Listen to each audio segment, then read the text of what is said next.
Olá e bem-vindo! Hoje a gente vai mergulhar fundo em um dos cantos mais sombrios de um universo que já é bem noturno, o mundo de Vampiro, a Máscara. O nosso ponto de partida aqui é um material fascinante. São notas de um dos próprios designers do jogo, que nos dá um passe livre para os bastidores de uma das maiores reviravoltas da edição mais recente, o nascimento do clã Hecata. Exatamente. E a questão central é quase um quebra-cabeça, né? Como é que linhagens de sangue que se caçaram e se odiaram por mais de 500 anos, de repente resolvem fundar uma única família? E, assim, uma família bem disfuncional. Sim? Estamos falando dos Giovanni, dos Capadócios, que voltaram, dos Arautos das Caveiras, inimigos mortais. E a nossa missão aqui é desvendar essa união por dois ângulos diferentes. Primeiro, a necessidade fria do design do jogo, e depois a justificativa sangrenta e super complexa dentro da própria história. Perfeito. É uma história de duas frentes. De um lado, a matemática para fazer um jogo funcionar, do outro, o drama, a tragédia de séculos. Vamos começar pela parte de fora, né? Pelos motivos que levaram os criadores a tomar uma decisão assim tão radical. E antes da gente mergulhar nisso, só uma nota rápida. Este aprofundamento é possível graças ao nosso parceiro. Sabe, para quem se dedica a desvendar sistemas complexos e absorver muita informação, seja num hobby como RPG ou em desafios maiores, ter a ferramenta certa é crucial. É um ponto excelente. O tipo de mente que se delicia com a complexidade da história de um jogo, que conecta os pontos, elabora estratégias, muitas vezes é uma mente, sabe, criativa, analítica. E com uma grande afinidade pela leitura e pelo estudo. Exato. Essa mesma habilidade é fundamental para quem se prepara para grandes provas. Se quem está ouvindo é estudante e quer se preparar de verdade, a dica é: entra agora em magicobin.com.br, baixa o app. E aproveita o maior banco de questões do Brasil. Tem provas anteriores de todas as instituições, questões comentadas, tudo ali. E resumos práticos, aulas completas e flashcards prontos para revisar onde quiser. Uma ferramenta poderosa para um desafio exigente. E agora, de volta à nossa, digamos, necrópole particular, a Veneza dos Giovanni. Ou melhor, o que quase deixou de ser a Veneza deles. Exato. Porque a primeira parte dessa história é, na verdade, uma operação de resgate. Pelo que o material indica, o clã Giovanni, os infames banqueiros necromantes da Itália, estava com o pé na cova na nova edição. Literalmente. É isso mesmo. O rascunho inicial do livro era brutal. Os Giovanni eram mencionados uma vez. Uma única frase. Uma só. Uma. E dizia que eles foram dizimados ou arruinados, colocados no mesmo nível de um outro clã que foi praticamente apagado da história. Eles seriam tipo uma nota de rodapé, uma linhagem menor escondida na Sicília. E esse detalhe da Sicília é muito revelador, né? Mostra uma certa superficialidade. Sim, total. Qualquer fã de longa data sabe que o clã é sinônimo de Veneza. Colocar eles na Sicília soa como um estereótipo fácil de máfia italiana, sabe?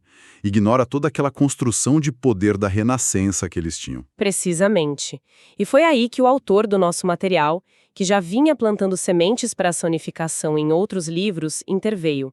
Ele viu a nota e se recusou a deixar o clã ser descartado de uma forma tão anticlimática. Ele salvou o clã, então? Basicamente, ele negociou uma pequena mudança no texto. Em vez de Giovanni, a frase passou a dizer que o clã da morte tinha se retirado para Veneza. Uma alteração sutil, mas que deixou a porta aberta. Salvou o clã da extinção, mas criou uma nova pergunta. Ok, eles sobreviveram. E agora? O que nos leva à questão principal do ponto de vista do design. Por que se quer pensar em eliminar eles? Eles são icônicos, né? Mesmo para quem não joga, a imagem do vampiro mafioso que fala com fantasmas é muito forte. Forte, mas problemática. O material é bem honesto sobre isso. Primeiro, eles eram um clã extremamente isolado. Não participavam das grandes guerras, Camarilla, Sabá. Eles tinham a própria agenda, o que os tornava difíceis de encaixar nas crônicas mais tradicionais. E tinha a bagagem de estereótipos, que era pesada e, para muita gente, bem desagradável. E a história interna deles era um nó. A estrutura familiar, o incesto, as finanças. Era preciso ler muito material extra para entender como jogar com o Giovanni, o que afastava novatos. Ah, entendi. Exato. E isso levava a um maior problema mecânico. Eles eram o que o texto chama de monoclã. As crônicas com o Giovanni quase sempre acabavam sendo sobre a família Giovanni com outro Giovanni. Limitava a interação. Totalmente. E interação é o coração do RPG. Eles não brincavam bem com os outros, por assim dizer. Era uma peça que não encaixava no quebra-cabeça. Entendi. Então a decisão de quase excluir eles não foi por maldade, foi uma questão de usabilidade. Era um conceito legal na teoria, mas que na prática para a maioria dos jogadores não funcionava direito. Perfeito. E o designer aponta algo fascinante sobre o perfil dos fãs do clã. A maioria era de gente que adorava ler os livros de história, que mergulhava no metaplot, mas que não necessariamente jogava com frequência. Eram apreciadores da lore, sabe? E não jogadores do dia a dia. Exato. Então a decisão foi: como podemos manter essa riqueza de história, mas torná-la mais acessível e interessante para ser jogada na mesa? Ok, então o desafio de design estava claro. Salvaram o clã do esquecimento, mas precisavam reformar ele completamente. E para isso a solução não podia ser só uma regra nova. Precisava de uma história épica o suficiente para justificar essa mudança toda. E que história, hein? Que história! Eles não só criaram uma justificativa, eles mergulharam nos 500 anos de ódio e acharam uma lógica perversa para essa união. E o primeiro ponto que o material deixa claro é: não se engane, o clã Hecata não é uma família feliz. Nem de perto. É uma aliança de conveniência forjada no desespero. Um bando de sobreviventes que percebeu que o mundo ficou perigoso demais para continuarem sozinhos. E para entender como eles chegaram nesse ponto, a gente precisa voltar para o começo de tudo. Para o patriarca original, Capadócios. Sim, a raiz de todo o conflito. Capadócios não era um rei ou um guerreiro como os outros fundadores. Ele era um erudito, um pesquisador obcecado pela morte. E ele via a morte como um enigma, né? Um enigma a ser resolvido. E ele era absolutamente pragmático e impiedoso na sua busca por respostas. E é daí que vem o famoso banquete da loucura, certo? Que soa mais como um expurgo científico do que uma traição. É a melhor definição. Em certo ponto, Capadócios olhou para sua prole e concluiu que a maioria era um beco sem saída evolutivo. Eles eram muito focados no físico da morte. Cadáveres, ossos, a decadência da carne. Eram medievais. Ele precisava de algo mais. Algo mais sofisticado para o próximo passo. Então, ele simplesmente trancou milhares dos seus descendentes indignos em cidades subterrâneas e os deixou para morrer. Não foi por ódio. Foi como um cientista descartando ratos de laboratório que não serviam mais. Que brutal. E é nesse contexto que ele encontra os Giovanni, uma família de mercadores de Veneza que também eram necromantes, mas com uma abordagem diferente. Uma abordagem que Capadócios viu como o futuro. Os Giovanni eram mestres em lidar com o reino espiritual, com fantasmas, com a alma. Eram a atualização de software que o clã precisava. Então eles os abraçou, os trouxe para dentro, claramente planejando que eles substituíssem a velha guarda. E os Giovanni, sendo os oportunistas que são, perceberam o que estava acontecendo. Na hora. Eles viram o banquete da loucura e pensaram: um dia ele vai nos achar obsoletos também e nos descartar. Precisamente, eles viram o padrão, o ciclo. Para Capadócios, todo mundo era ferramenta. E quando uma ferramenta fica gasta, você a substitui. Então eles se anteciparam. Fizeram o movimento mais lógico para a sobrevivência deles. Destruíram o clã Capadócio e o próprio criador, tomando o poder para si. Foi um ato de autopreservação, uma traição calculada para evitar a própria aniquilação. Ok, isso explica o ódio de qualquer Capadócio sobrevivente contra o Giovanni. É uma vingança clássica. Mas e os arautos das caveiras? Ah, aí a história fica boa. Eles são os descendentes diretos daqueles que foram trancados e abandonados no banquete. Pela lógica, eles deveriam erguer uma estátua para o Giovanni por terem destruído o tirano que os condenou. Mas eles odeiam o Giovanni talvez até mais. Por quê? O ódio dos arautos nunca foi por lealdade a Capadócios. Não? Eles odeiam o Giovanni porque os Giovanni eram os filhos favoritos. Peraí. Então não é vingança. É inveja. É ressentimento de irmão mais velho. Isso muda tudo. Completamente. Pensa na dinâmica de uma família abusiva. Capadócios é o pai tirânico. Os arautos são os filhos mais velhos, que foram julgados um fracasso e trancados no porão. Os Giovanni são os filhos mais novos, os prodígios, que receberam toda a atenção, todos os recursos. E foram escolhidos para continuar o legado da família, o grande projeto de desvendar a morte. Uau! Então, quando os arautos finalmente escapam, eles não veem os Giovanni como libertadores.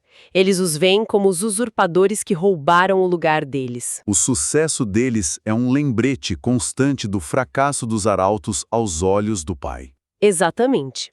Cada vitória dos Giovanni, cada avanço no estudo da necromância era um insulto. Os ataques dos arautos não eram para vingar os capadócios, eram para sabotar o projeto do pai, que os rejeitou. Era um jeito de dizer, se eu não posso ter sua aprovação, ninguém pode. Vou quebrar os brinquedos do seu filho favorito. É uma motivação muito mais complexa, mesquinha e humana. Isso é genial. Transformam uma simples história de vingança num drama familiar tóxico que se arrasta por séculos. Ok, então temos esse caldeirão de ódio, ressentimento, inveja. Como, no mundo, isso vira uma aliança nos tempos modernos? Acontece que, com o passar dos séculos, os próprios Giovanni começaram a repetir os pecados do pai.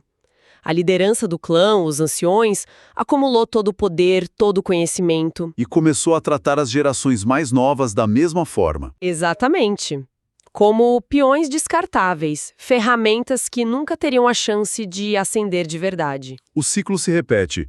O oprimido vira o opressor. E é aí que entra uma figura misteriosa, o Capuchinho. Ninguém sabe o que ele é, um fantasma, um vampiro antigo, a própria consciência do clã, mas ele começa a sussurrar nos ouvidos dos mais jovens. Dos neonatos Giovanni frustrados, dos arautos cansados da guerra. Dos Samedi marginalizados. Eles fazem enxergar a verdade. E qual é essa verdade? Que o inimigo deles não era o outro necromante. O jovem Giovanni não era o inimigo do arauto. O verdadeiro inimigo em comum, o verdadeiro opressor, eram seus próprios anciãos, os velhos que se agarravam ao poder. Então a unificação do clã Hecata não é um tratado de paz, é uma revolução? É uma rebelião anarquista. Na sua essência, sim.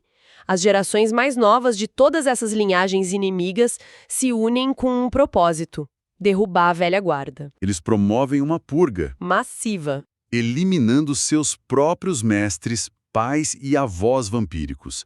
Eles efetivamente limpam o tabuleiro, repetindo mais uma vez o ato fundador de traição e purificação do clã. Isso é incrivelmente sombrio.